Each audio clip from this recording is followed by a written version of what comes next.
so we're back at this project again. So just a recap. So this is a 2 meters by 900 and the width is 700 mm tank. So yes, we have added water since you last saw it. It's about 1,500 to 2,000 liters of water.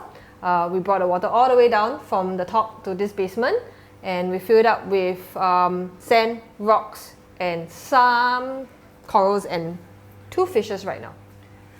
I really like how the height of the tank makes it quite dramatic. It makes it quite a nice big feature inside the room. How much sand do you think you used to create this, what, 2.5 inch? Yeah. So we used about 80 kg of washed sand. So actually we hand wash them and then we put it in. This sand from Philippines. Okay. And yeah, so it's C1 in size. And usually people like C1. C0 tend to be a bit too fine and it actually blows up quite easily. So C1 is a perfect size. So one thing I just want to mention actually, so now this tank is already on the 2nd week, but on the 1st week of us running the tank, right, what happened here was that when the sand was first added, it was actually easy to be blown away, right? And then it created this pyramid in the tank. But now that we're on the 2nd week, you can see that the sand is like setting nicely. So this tells us also that bacteria has already set in and like the sand kind of like are able to hold it together now. So that's what how fast actually sand just creates bacteria. What rock is this? It's quite nice. It's a mix actually of Australian live rocks and Vanuatu live rocks. So we're quite lucky to get these. It's quite hard to get live rocks these days.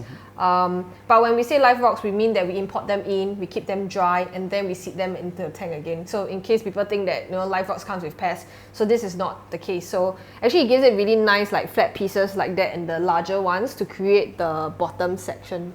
Yeah. So the mixture of rocks is to allow you to have different shapes to create escape? Yeah. Nice. Yeah. So yeah. Let's have a look inside. Check out inside? Sure. Ooh, I really like these cabinets. They're really slick and modern and look very fancy.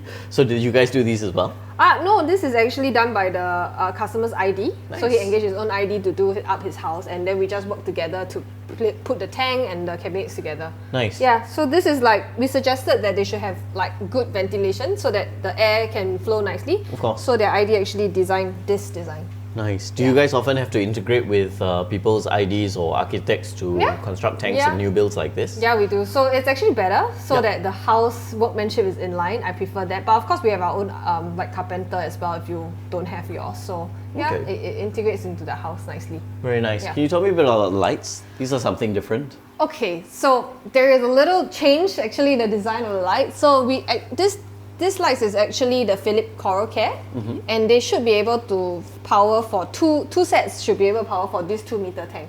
But unfortunately, during the communication, there was some miscommunication inside. So in the process, so their carpenter actually added this and this divider, so that it divides the light spectrum. So yes, we have to add another light just to allow the spectrum to be more like divided. Otherwise, but I think this is actually better because in the long run you would end up with more even lighting. You wouldn't have dark spots. Is that right? True. But of course, it's slightly over spec, and the customer actually had to pay 1 light extra. So that's usually what's happening. I think once the tank is up, nobody will regret it. Yes. So yeah, I would want to show you what's going on inside as well. Let's take a look. Yes. So Hui Shan, this is a very neat looking sump, but to be honest, I don't quite understand what's happening here. You know me. So could you walk us through what you have in here? Okay, let's start from the top. Okay. So water actually overflows through the box, and there's actually 2 pipes going through down here. Yep. And you can see there's 2 pipes that goes down. Yep. Follow my finger. And then it goes first to the first compartment, which we call it the mechanical filter, where you see all the cotton is being, like the dirt is being trapped by the cotton. Yep. So water flows through, goes underneath to the skimmer, overflow, and then underflow again. So the idea of building a sump like that is to make sure that the cleanest water is always at the last compartment, so that the cleanest water goes up to the tank for the fish, and then it filters the water.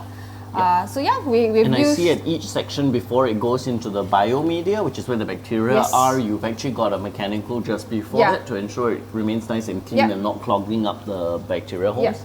Okay. So it's a nice balance between, if anybody were to ask me, I usually want to try to make sure that all the systems have 3 of the filters, right? Yeah. One is the mechanical, which which you have in the filter floss.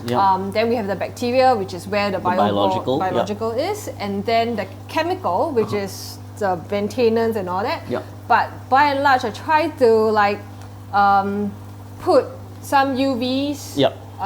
And later, if we have ozone and things like that, just to add on to helping the water stay really clean and sterilized. Okay. Yeah. And I noticed here you've done this in metal. Is this iron or what? This is aluminium. Oh, okay. Yeah. So for tanks that are bigger than 4 feet, I generally would tell the customer to go for aluminium, just because, you know, with time, wood, they still might be a bit compressed over time, and then that's where, you know, problems. And the aluminium can't rust or corrode, is that right? Yeah. Okay. Okay. Cool.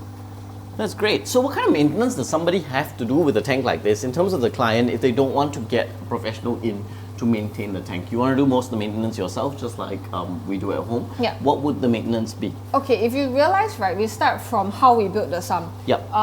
This is usually built, one of our largest compartment would be our pump compartment, because we do not want the water to be always evaporating, which causes 1 or 2 things. One, the salinity will shift due to evaporation, and of course that affects the water and the corals and stuff like that, which then also you have the auto top up system here to allow. And this auto top up is quite big, so how often do you think I would need to top this up? To top this up, I think for now, based on the environment, so it's largely due to environment and stuff, right? This is about running for 2 weeks and he hasn't topped up yet. Okay. But of course, this is only made possible because we have catered for this compartment to be big. So of course, space and planning is quite important when it comes to this. So looking at this, I think you can go for at least another week, maybe even 2. So maybe 3 weeks. Yeah. So with COVID, circuit breaker and all that, right? Based on our data, our customers generally, when we have COVID for the lockdown was 2 months. We're happy to let you everything guys run. Everything was running, nothing was like sucking dry or anything like that for 2 months. So I think this compartment is definitely important to cater it to be big, and with that. So you think I can get away with once a month maintaining this by or once in 3 weeks maintaining this by topping up water, clean water, and this of course won't be salt water because the water evaporates, the salt doesn't. Okay. Oh. Okay, so but anyway, because it's a large tank and it's first time, we have actually we're starting to talk about building up more facilities for him to maintain better. And actually we are already planning about that outside. So let's check it out. Yeah, I'll show you. Okay, so as you know that the tank is over here and it's out just right next to a balcony. And when I first came to this place, we did toggle about using this space for water storage and extra storage for the chiller and things like that. So as you can tell, we are going to do that now after the tank is installed. So I mean, one advice for everybody who is actually building their tank, it would be great if you can consider using void spaces like that. They are always good for you to put your chiller and anything that is out of sight. Like for him, we're going to build 1 water storage for him to do water changes, 20% capacity for the water change of the tank, which will go up to about I would say about 100 to 150 liters. And then he's going to do something interesting in the middle. We'll show you when that's done. And the chiller will be then finally on top. So I see some livestock has gone in, but what's the next step for this tank?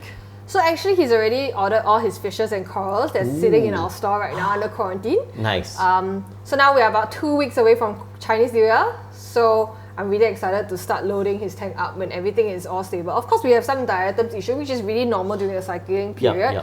It'll just burn out, I would guess, in another week or so, and then we can load the tank up. So just in time for Chinese New Year. Yeah. I can't wait to see what happens next. Okay, and then next time you'll come back with me? Sure, I love looking at new fish.